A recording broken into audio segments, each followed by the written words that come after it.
Hey neighbors, you know that feeling, you get that feeling like you should know more about what's going on, especially stuff that could impact us, right here in Deer Park, LaPorte, in Pasadena. Well, today we're scratching that itch with a deep dive into Mandate for Leadership, the Conservative Promise.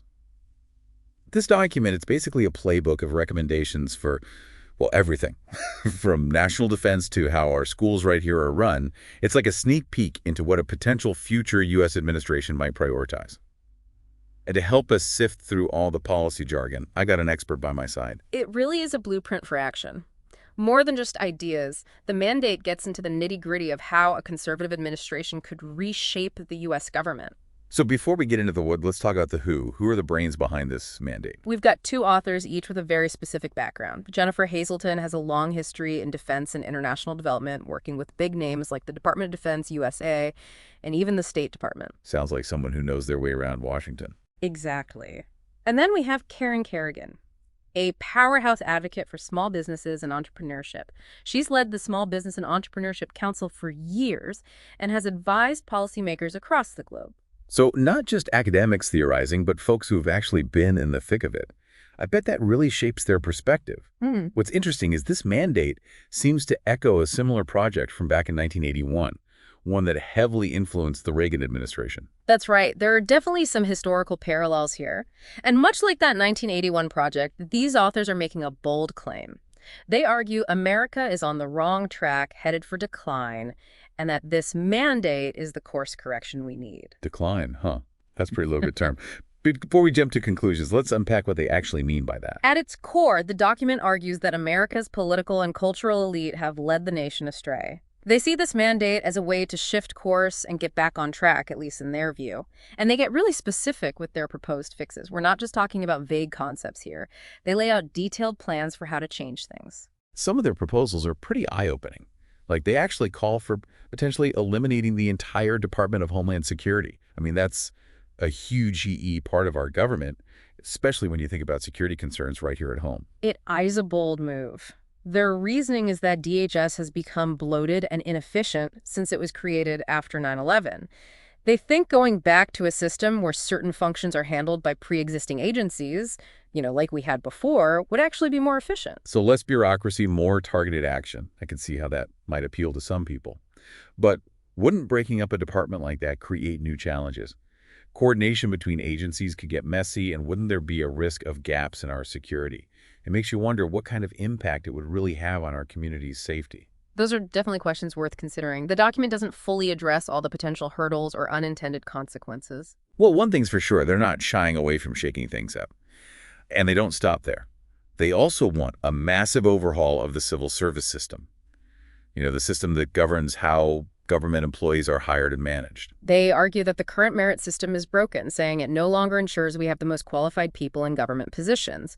Their proposal is to focus hiring and retention on actual skills and performance rather than just ticking boxes on a form. I can see how that could impact us locally. Think about all the government services we rely on, from our schools to road maintenance. If this proposal went through, it could change how those services are delivered, hopefully for the better. But how would it impact the folks who work for the government?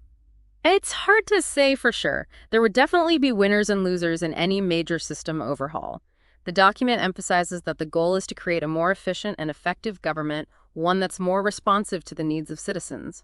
But whether this specific proposal would actually achieve that is up for debate. Okay, so we've got the big picture: smaller government, less bureaucracy, more focus on results. But let's zoom in on something I know is important to our listeners: education. What does this mandate have to say about our schools, especially right here in Deer Park, LaPorte, and Pasadena? They're calling for some pretty major changes to education policy. Promoting school choice is a big one, giving parents more control over where their kids go to school instead of just being assigned to their local district school. They also want to shrink the Department of Education and give more power back to states and local communities. That local control idea is interesting, especially since education is so often handled at the state level anyway. But what would that really look like in practice? Would mean more input from parents and teachers in Deer Park, more tailored curricula for our specific needs? Those are the kinds of questions we'd need to grapple with. The document gets into some specifics, like the idea of making federal education funds portable. Imagine this. Instead of those funds going directly to your assigned school district, they'd follow your child, allowing you to choose between public and private schools, even charter schools. Now, that would be a game changer for a lot of families. But it also raises a whole bunch of other questions. How would it impact funding for our local public schools? Would private schools be held to the same standards? And would it truly level the playing field? Or would some families still have an advantage? It's definitely something worth digging into further, especially since it could directly impact our kids' education right here. It certainly would be a significant shift from the way things work now. And the potential ripple effects, both good and bad, are worth considering. One thing that's become clear is just how ambitious this mandate for leadership is. It's not about tweaking things here and there. They're aiming for a complete overhaul of how government works, especially at the federal level. Yeah, they're really taking aim at the whole bureaucracy, aren't they? And they get super specific, offering detailed recommendations for individual agencies. Like, remember how we talked about potentially eliminating the Department of Homeland Security? Well, they have a whole section laying out how that would actually work. They argue that DHS, as it stands now, is just too big and bureaucratic. They believe it's become less effective at its core mission, which is protecting our homeland.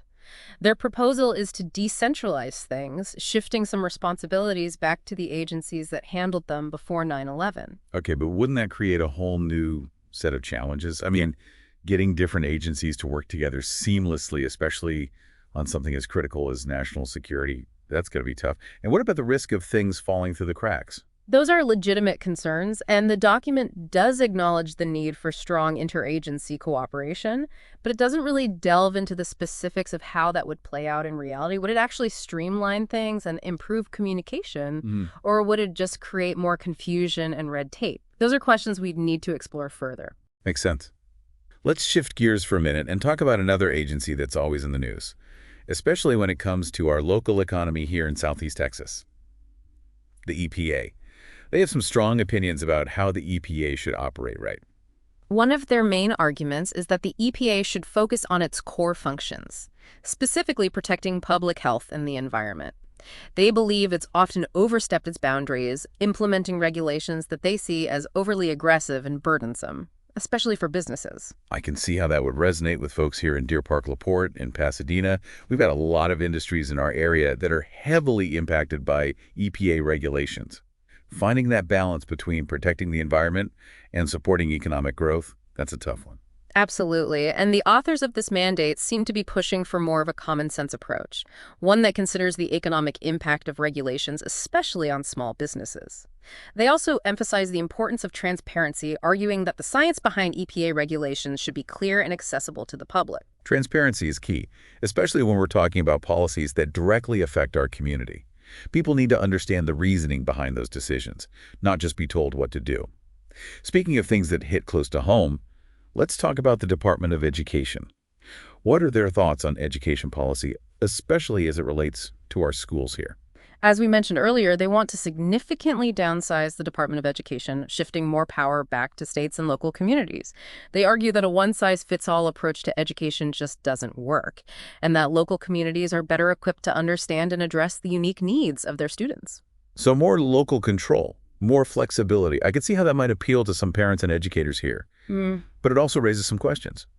Would it lead to more inequality between different school districts? Would we see a wider gap between schools in affluent areas and those in less well-off communities? Those are important considerations.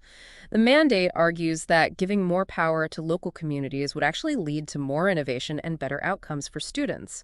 They believe that parents and local school boards are in the best position to make decisions about what's best for their kids. But whether that would actually play out in a way that benefits everyone is a complex issue. What about their stance on school choice? They're big advocates for that, right? Absolutely. They want to empower parents to choose the best educational options for their children, whether that's public-private charter or homeschooling. They argue that competition within the education system would drive improvement and lead to better results for all students. School choice is definitely a hot-button issue, and there are strong opinions on both sides. Some people believe it would give parents more options and improve educational quality, while others worry that it would drain resources from public schools and exacerbate existing inequalities. It's a complex issue with no easy answers, but it's clear that the authors of this mandate believe that school choice is a key ingredient in improving education in America. Well, they don't just focus on domestic policy. They also have a lot to say about foreign policy and national security. In fact, they dedicate a whole chapter to reforming the intelligence community. What's their take on that? Their main argument is that our intelligence agencies need to be more focused, more agile, and more effective in countering threats from adversaries like China, Russia, and Iran. They believe that the current system is too bureaucratic and slow-moving to keep up with the rapidly evolving threats we face in today's world. So they want a more streamlined, efficient intelligence apparatus, one that can adapt quickly to new challenges, kind of like a special ops team for the intelligence world. That's a good analogy. They argue that the intelligence community has become too sprawling with too much overlap and duplication of effort. They want to see clearer lines of authority, better coordination between agencies, and a laser focus on core national security priorities. That makes sense. In a world where the threats are constantly changing, we need our intelligence agencies to be at the top of their game. And they can't be bogged down by bureaucracy or internal rivalries. Speaking of leadership, they also have a whole section on the role of the president and the White House. What kind of vision do they lay out for the executive branch? They envision a president who's actively engaged in setting the agenda, driving policy, and holding the bureaucracy accountable. They want a lean, efficient White House staff that's laser-focused on implementing the president's vision. So a hands-on CEO-style approach, like the president is running a business and the White House staff is the executive team. That's a good way to put it. They believe that the president needs to be more than just a figurehead. They need to be actively involved in the day-to-day workings of government, making decisions and driving progress. And they argue that the White House staff should be composed of experienced, competent individuals who are deeply committed to the president's agenda. They're basically looking for a team of all-stars folks who can hit the ground running and make things happen. But finding people who are both experts in their field and skilled at navigating the complexities of Washington, that's got to be a tall order. It certainly is. And it raises the question of whether such a team, even if they could be assembled, would actually be able to implement such sweeping changes. Washington is notorious for its gridlock and resistance to change. So even with the best intentions and the most talented people, there's no guarantee that this vision would translate into reality. All right, so we've covered domestic policy, foreign policy, intelligence reform, and the White House. Is there anything else they haven't tackled? It's a pretty comprehensive document covering a wide range of issues from healthcare to energy policy to trade, and they don't shy away from controversial topics. One area that particularly caught my eye was their discussion of trade policy, especially how the U.S. should deal with China. They're calling for a much tougher stance, aren't they? Yeah, they're pretty critical of what they see as China's unfair trade practices and its aggressive pursuit of economic and technological dominance. They believe that the U.S. needs to take a more assertive approach to protect its interests and counter China's rise. But what does that actually mean in practical terms? They don't explicitly endorse any specific measures, but they definitely lay out the case for a more confrontational approach. They believe that the era of engagement and accommodation with China is over, and that the U.S. needs to be willing to use tariff sanctions and other tools to push back against what they see as Chinese aggression. That's a pretty big shift from the policies of previous administrations. It would definitely have implications for businesses and consumers here in the U.S. I mean, think about how much we rely on goods made in China. A trade war could lead to higher prices, shortages, and even job losses. Those are definitely risks we'd have to weigh against the potential benefits of taking a tougher stance on China.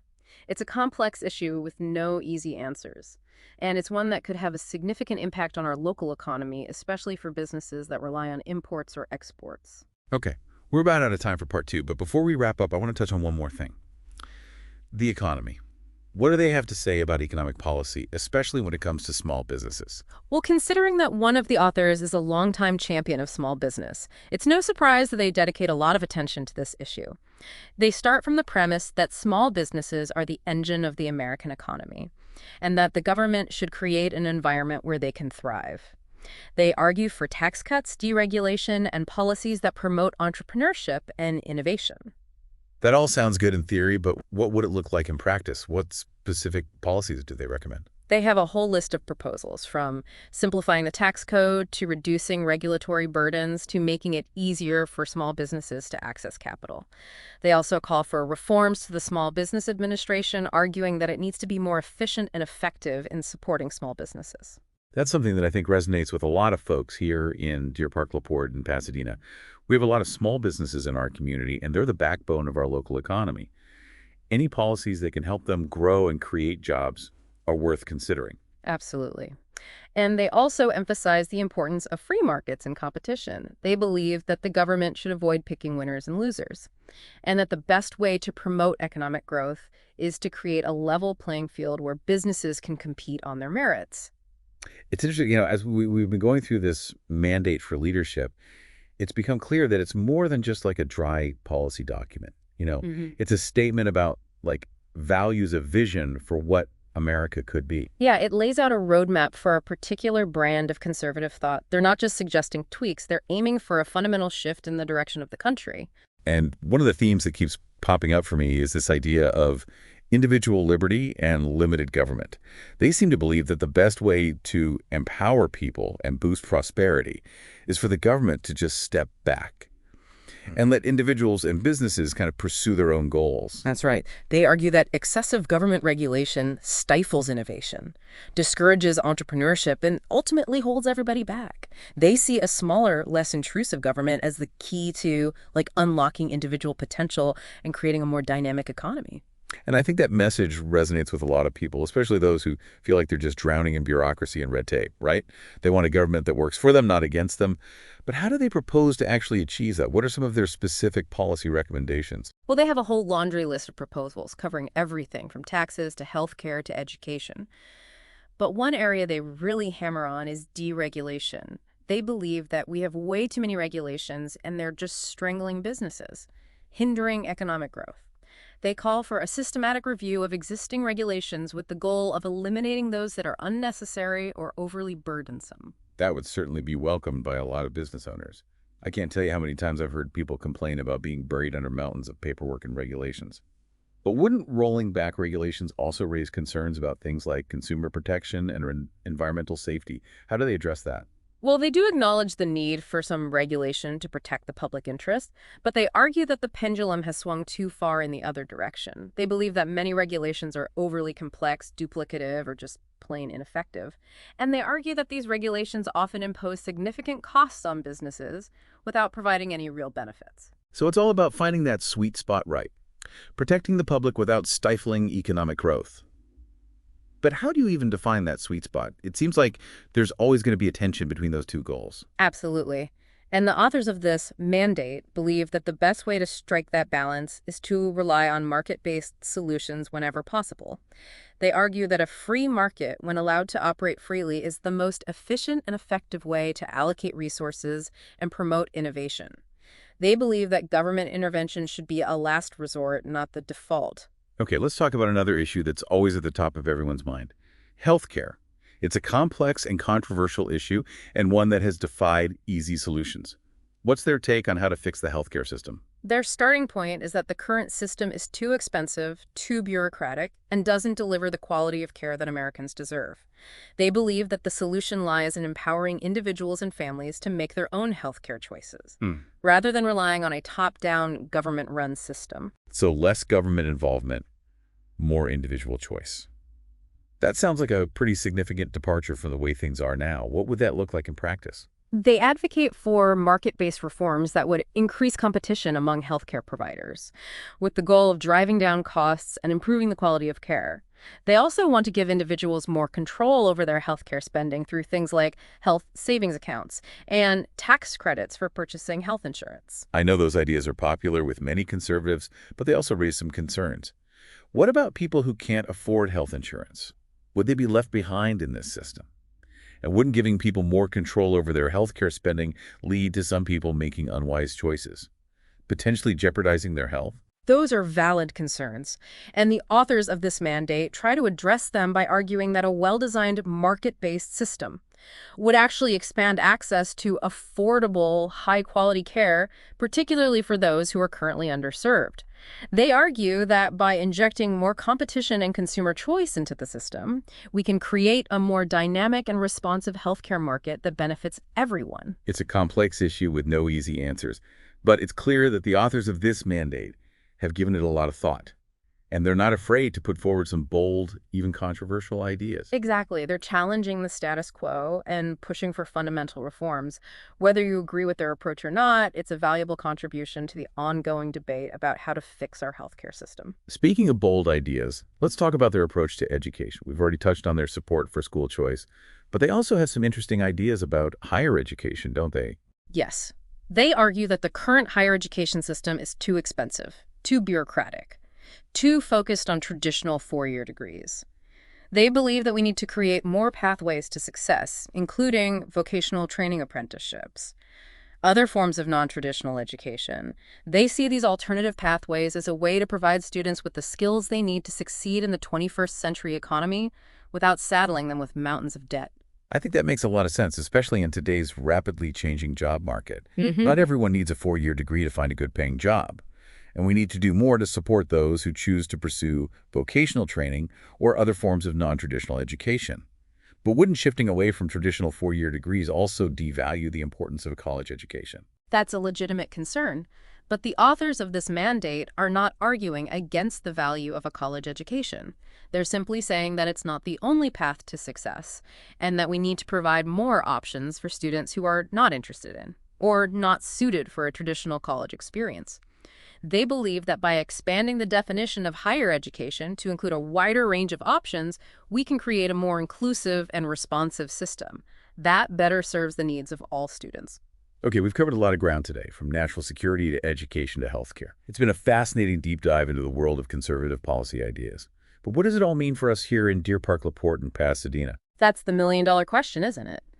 The Mandate for Leadership offers a blueprint for a very specific vision of America, one that emphasizes individual liberty, limited government-free markets, and a strong national defense. Whether or not that vision resonates with you is a matter of personal values and beliefs. But it's important to understand these ideas and to engage in thoughtful discussions about the kind of future we want to create, both for ourselves and for our community. Absolutely, and that's what we're all about here at Think and Act Locally. Empowering residents of Deer Park, LaPorte, and Pasadena to get informed, get involved, and make a difference in their community. We hope you found this deep dive informative and thought-provoking. If you'd like to support our mission of empowering local residents, please consider making a donation at thinkandactlocally.com/donate. Every little bit helps. Thanks for listening.